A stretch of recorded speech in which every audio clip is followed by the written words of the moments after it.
আমি বা চর্চাতেও আসতাম না হয়তো। আমি তার সাথে একটু যেমন একটা খুশির খবর, তার সাথে আমি একটা জিনিস দুঃখিত। আমি আপনাদেরকে একটা দায়িত্ব নিয়ে বলতে পারি, আমার একটা অঞ্চলের নেতৃত্বরা আছেন,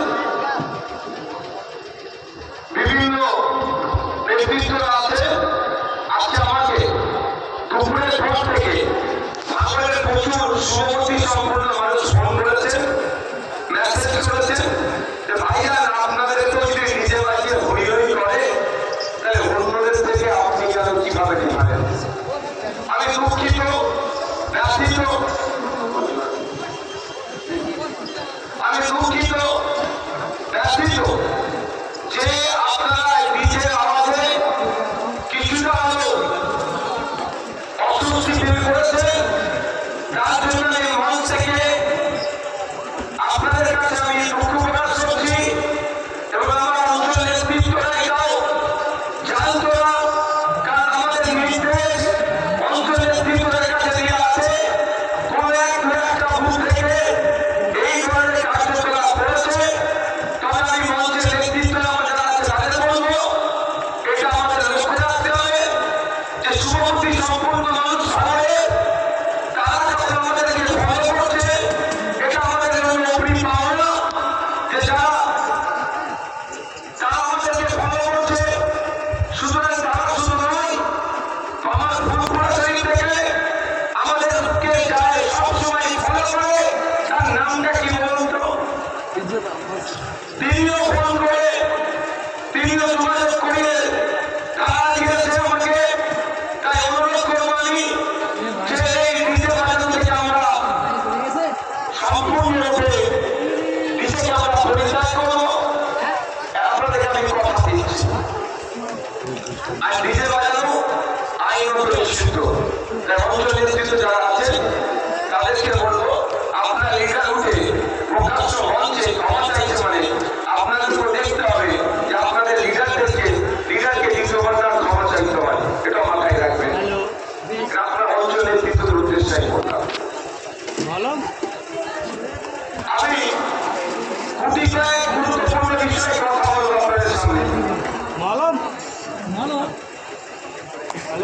কার জবাব যেগুলো দিতে চাইবো ভেবেছিলাম, সেই জবাব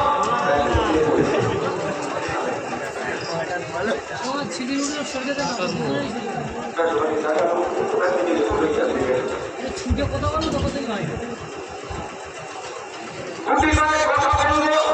তার মধ্যে বেশ কিছু কথা আমাদের স্বামীরা, আমাদের বিকাশ স্যার, আমাদের নেতৃত্বরা বলে দিয়েছে।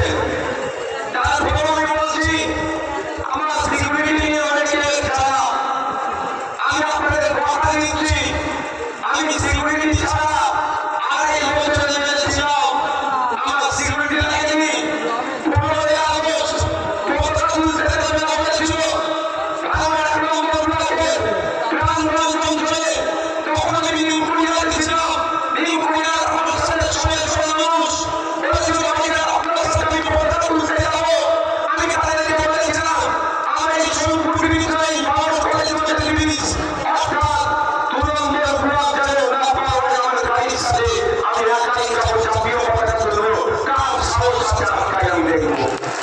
একা গিয়েছিলাম, ওখানে যাওয়ার পরে নেতৃত্বরা ছিল, সেখানে আমি জাতীয় পতাকা মাস করতে জাতীয় পতাকা আমরা উত্তোলন করেছিলাম। সেই সাহস নিয়ে আমি ঘুরি, কিন্তু প্রশ্নটা নওশাদ সিদ্দিকীর সিকিউরিটি ঘুরলে অমিত শাহ সিকিউরিটি হয়ে যায় না। আমি আজকে এখান থেকে চ্যালেঞ্জ আমিও করছি, নওশাদ সিদ্দিকীর সিকিউরিটি ছেড়ে দেবে, রাজ্যের সিকিউরিটিও লাগবে না। অন্তত উনি এটা ঘোষণা করুন, দিল্লিতে যখন এমপি হয়ে যান, ফ্লাইট থেকে নামে সিআইএসএফরা তাকে মেইন গেট অব্দি ছেড়ে দেয়। তারপরে মেইন গেট থেকে পার্লামেন্ট থেকে তার বাসভবন, আপনি সেখানে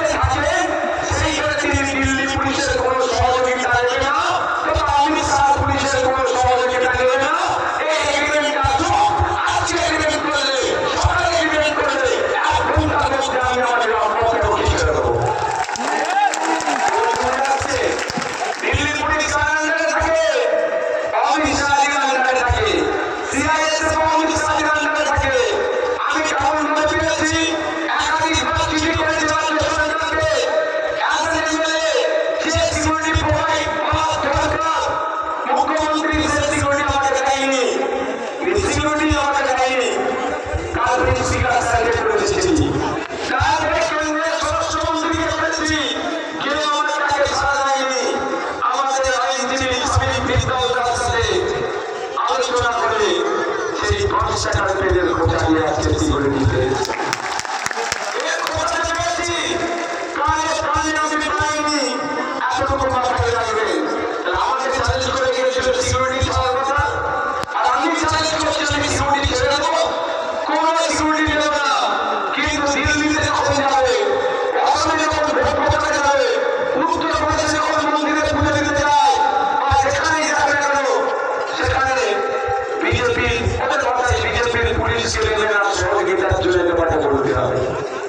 নিজের বেলায় না মিলাতে আর পরের বেলায় না কামাটি স্থির হয়ে গেছে অবস্থা।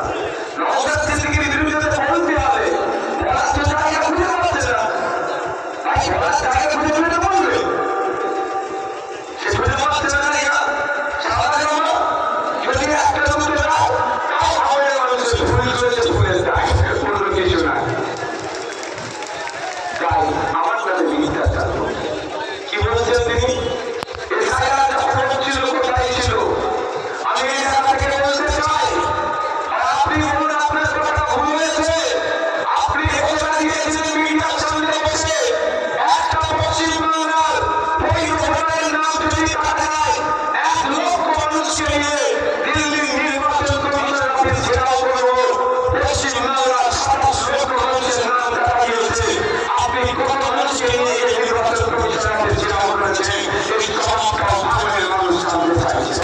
ভাইজান সবে উঠে এখন যাওয়া যায় না। যখন মমতা ব্যানার্জি নাটক করছিল আমার লাশের প্রতি ছায়া হবে, নওশাদ সিদ্দিকী তখন সুপ্রিম কোর্টে চলে গিয়েছিল এই এসআইআরের হাত থেকে আপনাকে বাঁচানোর জন্য। আজকে আমাদের মানুষের ঘুরে গেছে না, পরে একটু ভাইজান বক্তব্য শুনি। আজকে চাঁদ কম আছে জানো, চাঁদ ভালো দেবে নাকি? হ্যাঁ এটা তো আমার বক্তব্য শেষ করতে হবে। আচ্ছা তো চাঁদ নেই কেন তোমাদের দেবে? সব জায়গায় এই দুটো গাড়ি ছেড়ে দিচ্ছে।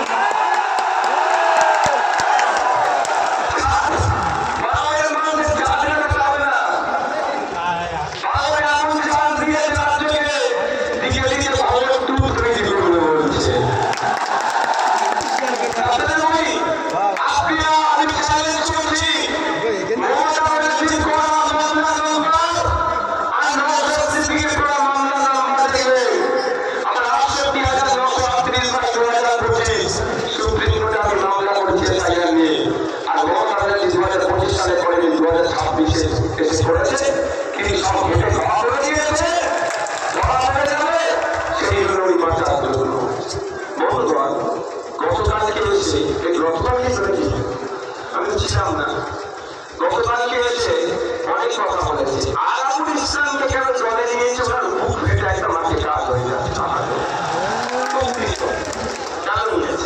আমি যদি দেশের থেকে প্রশ্ন করি করতেই হয়, নন্দীগ্রামে বর্তমান তৃণমূলের যে প্রার্থী তার নামে মুসলমানদেরকে খুন করেছে, এই অভিযোগ আছে। সে তখন বিজেপিতে ছিল, এই খুনের মামলা চলছে তার নামে।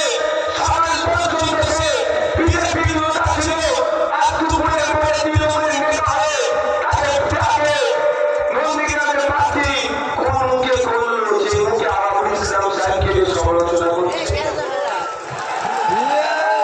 শুধু তাই নয়, 294 মধ্যে একাধিক প্রার্থী আছে যারা বিজেপি থেকে এসেছে।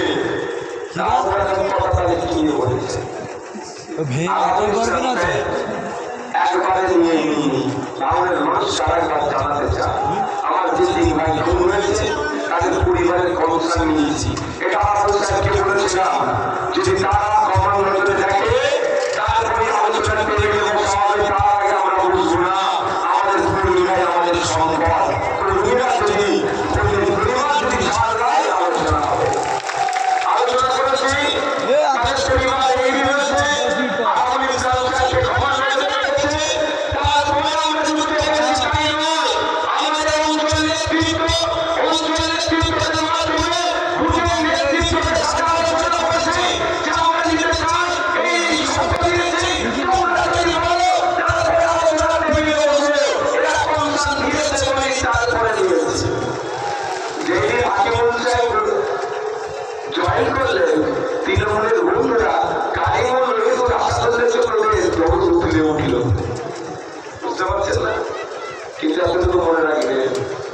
হাকিমুল সাহেব জয়েন করেছেন আসাদুল্লের হাত থেকে পতাকা নিয়ে, আমার অঞ্চল নেতৃত্বের হাত থেকে পতাকা নিয়ে।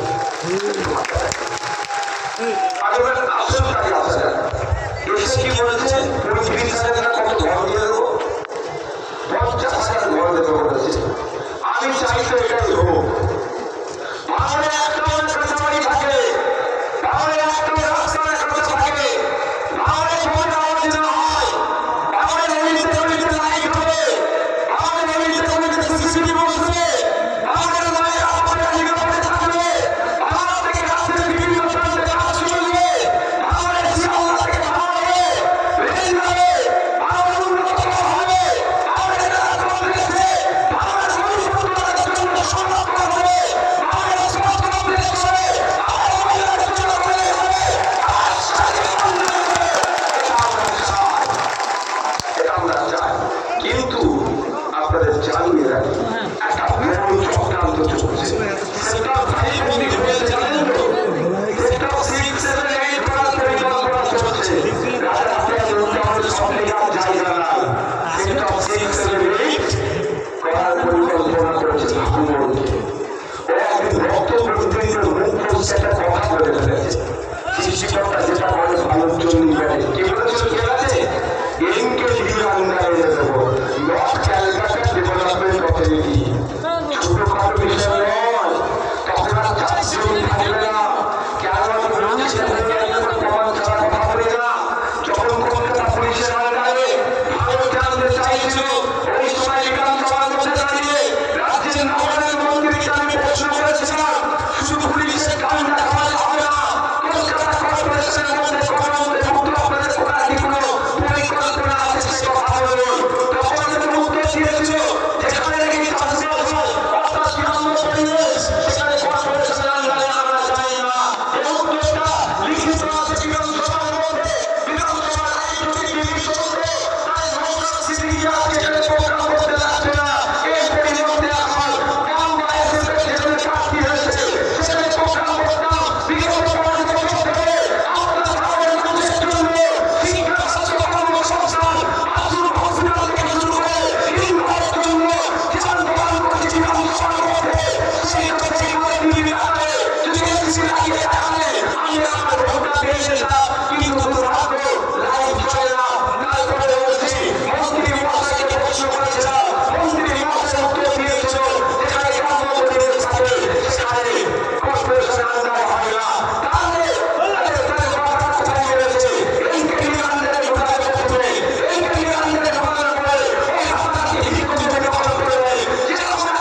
অসুবিধা হবে দিনটা একই চলে যাবে অসুবিধা তাহলে সকাল সকাল রাত 10টা পর্যন্ত প্রোগ্রাম হয়ে যাবে তাহলে দিয়ে যদি আমি জলসা করি কানপাতে জলসা করে এমনি করতে পারবো কাটার মানম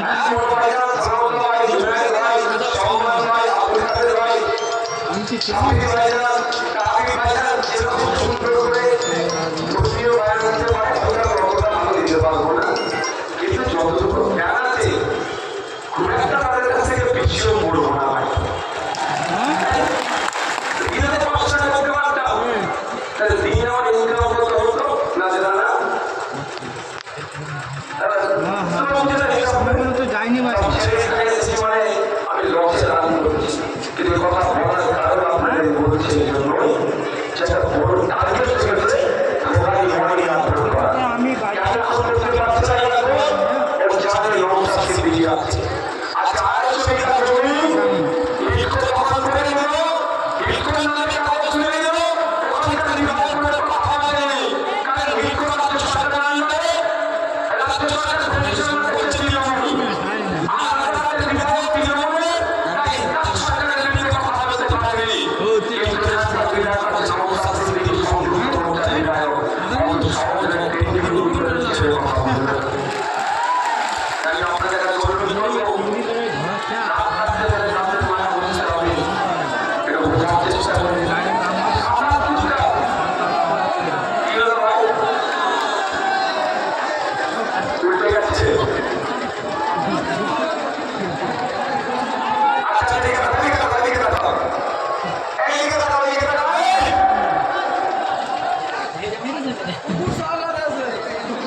কারণ অসুবিধা চলে যাচ্ছে বাইরে ঘুরে ঢুকতে পারে একটু চাপা দিয়ে আসো অন্য তাকে দাঁড়িয়ে একটু শুরু করা থাকে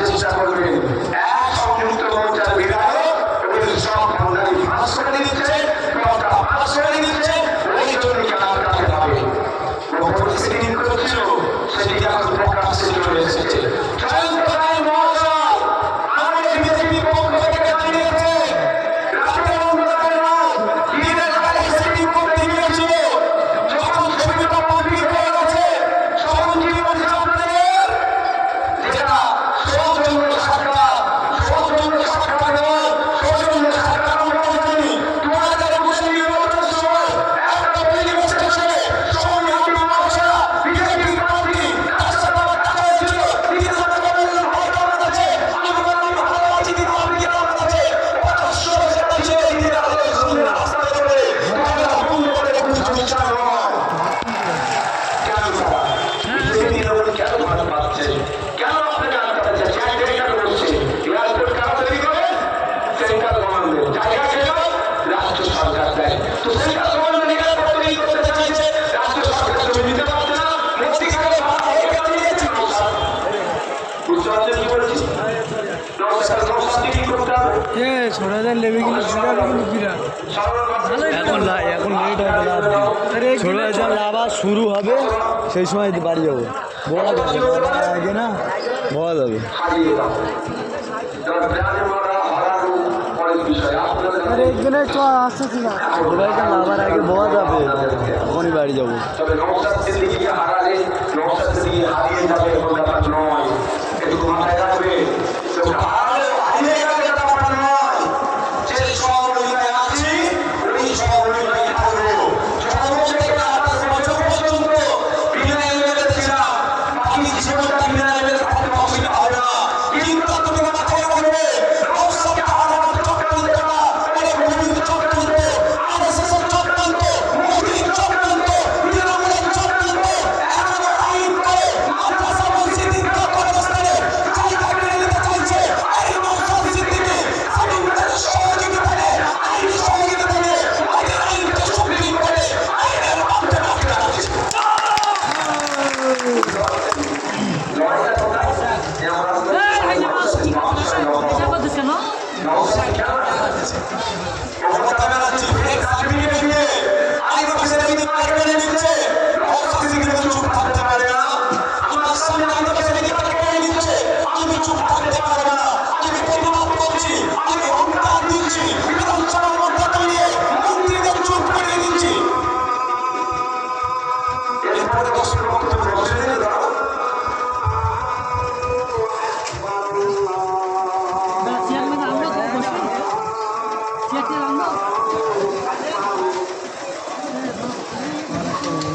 ইচ্ছা